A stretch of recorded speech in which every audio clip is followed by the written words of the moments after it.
This is an investigation into the strange death of Tamla Horsford, a 40-year-old woman who was found dead in a friend's backyard after a sleepover birthday party on November 3, 2018. The party involved 8 other women and 2 men, some who Tamla knew and some she didn't. The autopsy would later reveal that Tamla had a blood alcohol level 3 times the legal driving limit, so her death was ruled as an accidental fall. However, those at the party say she did not appear to be overtly intoxicated.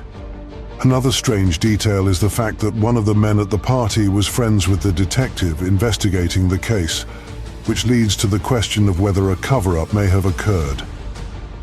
You will also see throughout this video the many discrepancies between the timeline of events and the police report, which leads to more questions. Did Tamla stumble and fall to her death in a tragic accident, or did something more sinister take place? What happened on November 3, 2018? What happened to Tamla Horsford?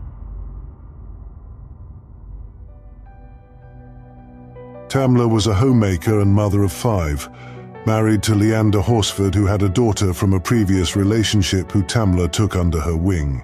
Tamla was an extrovert and made friends easily. She was described by many as a strong, giving person that loved her family deeply. She was an active member in her community and played a large role in her children's football club. Tamla was friends with some of the other mothers in the team, one of which was Jean Myers, who later would host the fateful sleepover party that led to Tamla's death. The birthday party was at Jean's house, which was located in the suburb of Cumming, Georgia. Here is a photo of Jean's backyard where Tamla's body was found. Besides Jean and Tamla, the other guests at the party were Jose Barrera, Jean's boyfriend who didn't live at the house and whom Tamla hadn't met before; Madeline Lombardi, Jean's aunt who lived at the house and whom Tamla also didn't know; Stacy Smith and her husband Tom Smith, friends of Jean, who Tamla had met previously at their children's football club; Jennifer Morell and Paula Seals, 2 of Jean's other friends who Tamla also knew through the football club; and Sarah Cockram, Marcy Hardin, Bridget Fuller and Nicole Lawson, 4 of Jean's friends who Tamla had never met before. This is a timeline of what occurred on the night of November 3, 2018, and the following morning, which is based on witness testimony and the first police report conducted by Forsyth County on November 4, 2018. Some of these events can be verified by Jean's security system that sent her text notifications as to when the front and back door were open or closed. This is crucial to the case, as you will see. 7 p.m. Guests began arriving at Jean's house. 10 p.m. Tamla arrived at Jean's house with a bottle of tequila. Jose and Tom were downstairs in the basement watching football. 10:30 p.m. Nicole and Sarah went home. Midnight. Tom and Jose joined the girls to play Cards Against Humanity. 12:30 a.m. Tamla FaceTimed her stepdaughter, including the rest of the guests in the conversation. Everyone at the party was drinking and having a great time. Tamla was reported to be a little boisterous but did not appear to be heavily impaired. She was not stumbling, she was not slurring anywhere, she wasn't drooling, like I had to worry about a bib. None of that. 1 a.m. Everyone started to clean the house and get ready for bed. Jean had beds arranged for everyone, but Tamla decided to sleep on the couch. 1:30 a.m. Tamla was a little disappointed that everyone went to bed so early and she wanted to go home. However, Jean, Tom and Stacy insisted that she stay over because she had been drinking and it was not safe for her to drive. 1:39 a.m. to 1:40 a.m. Stacy, Tom, Paula and Marcy were in their bedrooms when an alarm on the garage door was tripped. Bridget and Tamla were in the kitchen. 1:47 a.m. Tamla and Bridget were talking in the kitchen. Bridget received a text from her husband Gary saying that he was waiting out the front for her. Tamla walked Bridget to the front door and gave her a hug goodbye. Bridget left the house through the front door. This is corroborated by the security system showing the front door opening at 1:47 and closing at 1:47. This was the last time that Tamla was reported to have been seen alive. 1:49 a.m. to 1:57 a.m. 1:49 a.m. The back door to the porch was opened. 1:50 a.m. The back door to the porch was closed. 1:57 a.m.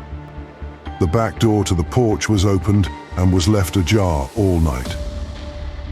The back door wasn't closed until later that morning. Because the door was ajar, there were no further security system notifications. Therefore, there was no record of what happened in the backyard after 1:57 a.m. Jean would have been aware of this fact. 2 a.m. On page 8 of the first police report, it stated that Tamla was talking with Jean and another friend until around 2 a.m. However, this is contradicted by page 10 of the report, which stated that Jose and Jean went upstairs to bed at 1:30 a.m. Jose stated that he saw Tamla as he was walking upstairs to the bedroom from the basement and that she was on her own in the kitchen. That door opens and you can see to the right into the kitchen, and she was standing there. In the kitchen? Mm-hmm. Anybody else with her? Not that I saw. Bridget, however, said that she was talking with Tamla until 1:47 a.m. I hung around for a little while longer with her, waiting for Gary to show up. She was eating a bowl of gumbo at the island. 4:10 a.m. Marcy left the house through the front door. This is corroborated by the security system that shows the front door opening and closing at 4:10 a.m. As Marcy was leaving, she said that she did not see Tamla, just her shoes and phone, and that the TV in the lounge where Tamla was last seen was left on at a loud volume.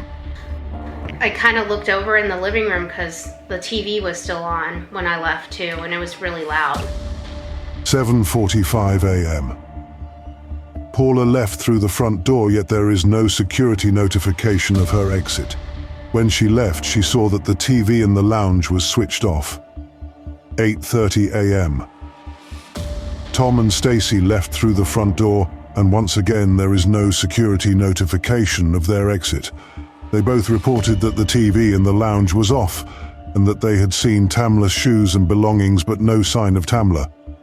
Did you notice if lights were on, the TV was on, if the back door was open? No, the TV was off. 8:45 a.m.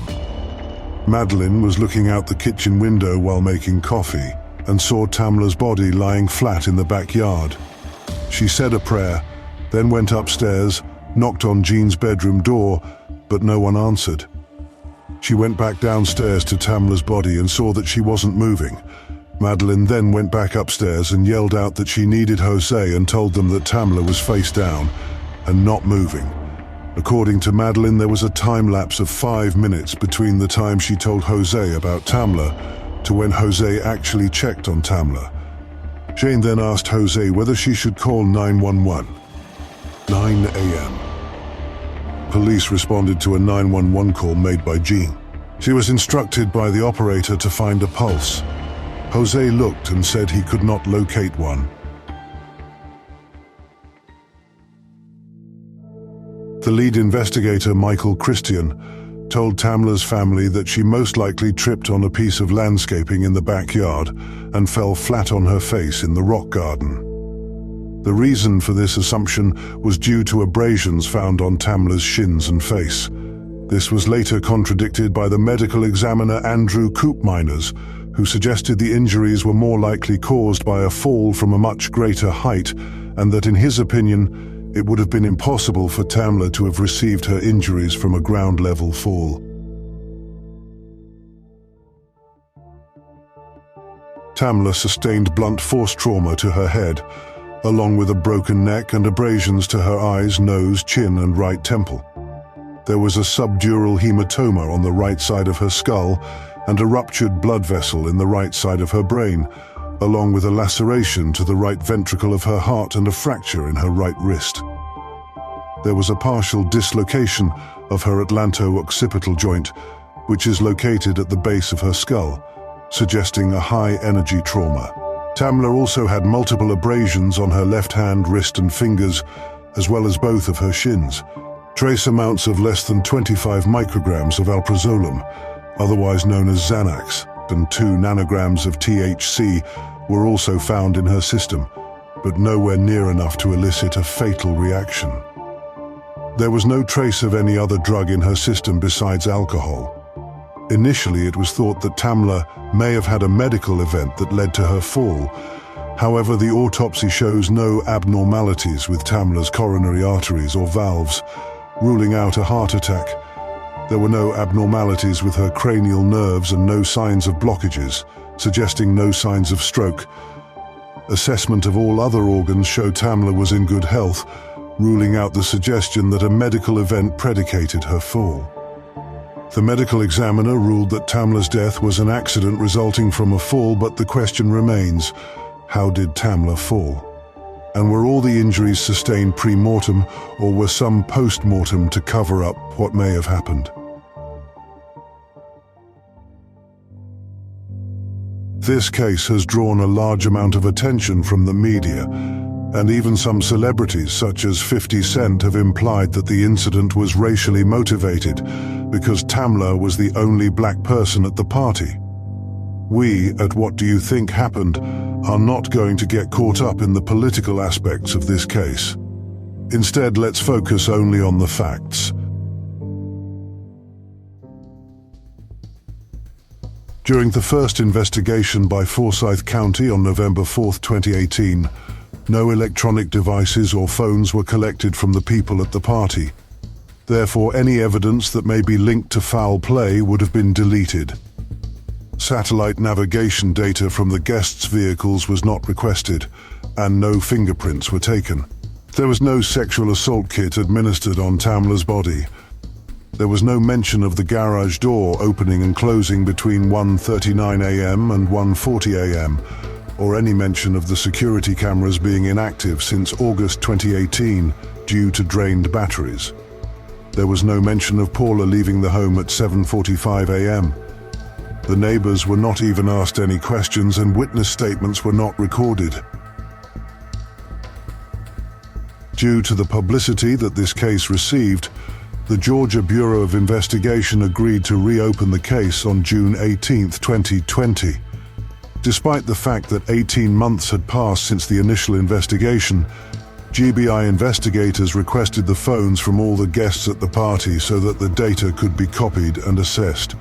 Most people complied except for Jose, who apparently did not want to be without his phone.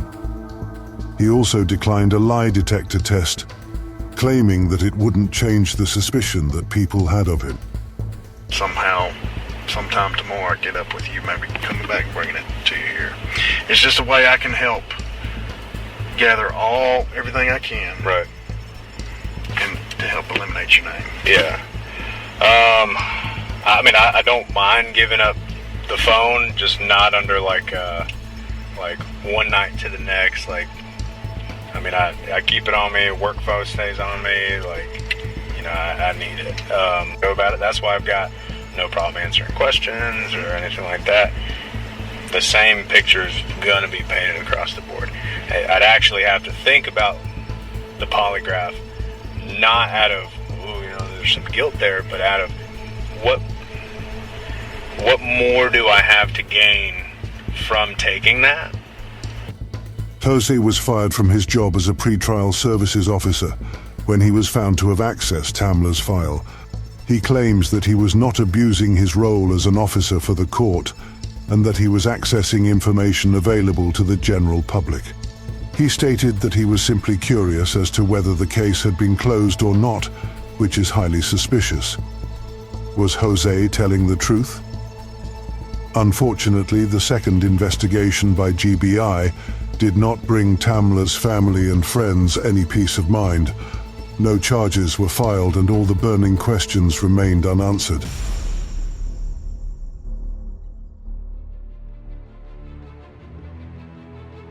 Bridget was a regular user of Xanax and told police that she gave some to Stacy that evening, but insists she did not give any to Tamla, despite there being trace amounts in Tamla's autopsy report.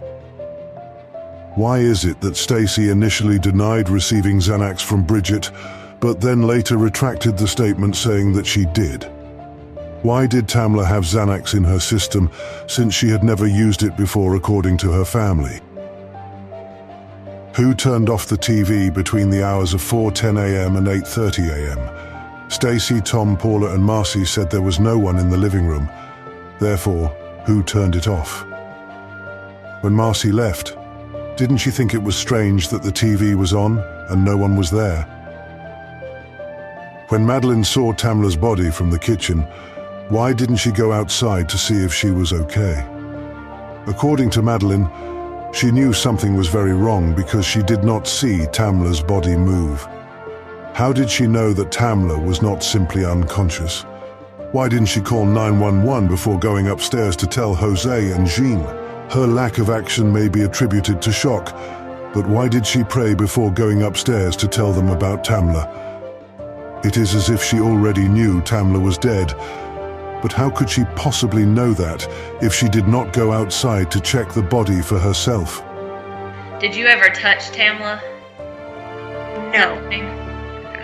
No. Jean said, should I call 911? And she had her phone in her hand, and Jose said yes. If your friend was lying on the ground unconscious, why would calling 911 be a question? Jean also admits to standing on the rock garden and did not want to touch Tamla.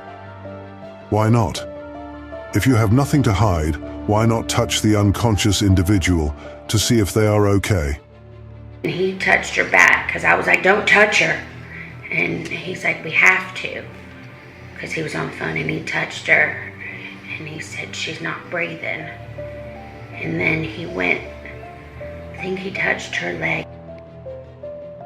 Tamla's autopsy report revealed that she had a blood alcohol level of 0.24, but there was no inflammation or scarring of her esophagus, suggesting that she did not vomit. According to several academic sources, for someone to have such a high blood alcohol level, it is unusual for them to not vomit. Tamla would not have been able to stand without assistance and would have been on the verge of blacking out. However, everyone at the party said that she did not appear to be heavily intoxicated and that Jennifer showed more signs of impairment than Tamla. Tamla FaceTimed her stepdaughter at 12:30 p.m. and her stepdaughter stated that nothing seemed off and that Tamla seemed to be having a good time. Tamla's stepdaughter did not mention any obvious signs of impairment. Why is there no record of the front door opening after 4:10 a.m., when 3 people were reported to have left after that time?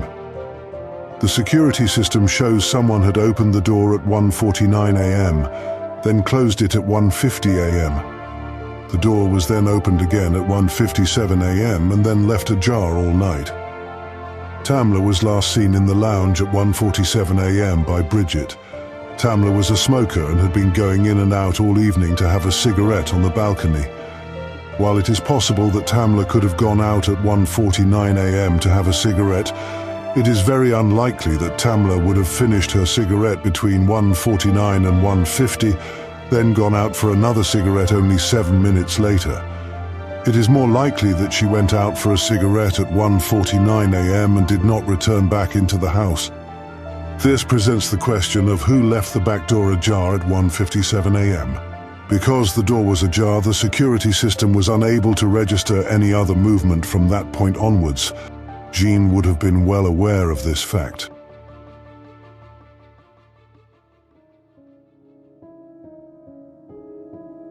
Tamla was 1.67 meters tall, and the height of the deck rail on the balcony was 94 centimeters. Therefore, the railing would have reached above her waist. To fall over a railing at that height is unlikely unless there is force involved. Jose found the remaining pack of Tamla's unsmoked cigarettes on the balcony the next morning and threw them out, along with the cigarette butts, into the fire pit, thus removing a vital piece of evidence from the crime scene. Why did Jose do this? The reason he gave police was that he has OCD. However, this doesn't make sense. He worked in law enforcement at the time of the incident and would have been well aware of the importance of preserving a crime scene, and there is no evidence of him ever having an OCD diagnosis. Why didn't forensics look at the possible trajectories of the fall? What was the estimated force of the fall? Why did Tamla fall? How did she fall? The only explanation provided to Tamla's family for her death is that she somehow fell due to intoxication. There are many inconsistencies in this case that do not make sense, as you have seen. What is clear from the evidence available is that Tamla did not fall from the balcony of her own accord. This does not mean she was murdered. Perhaps there was an accident, or she got into an altercation with someone at the party and was accidentally knocked over and hit her head. The lack of detail and the destruction of evidence during the investigative process may mean that the truth of what happened to Tamla that night may never fully emerge. Was Tamla's death an accident investigated by an incompetent police department, or were the police covering up a murder? Tamla's friends and family continue to petition the FBI to look into the case. There is a Facebook page called Justice for Tamla. If you or anyone else have any information about the case, please post on their Facebook page.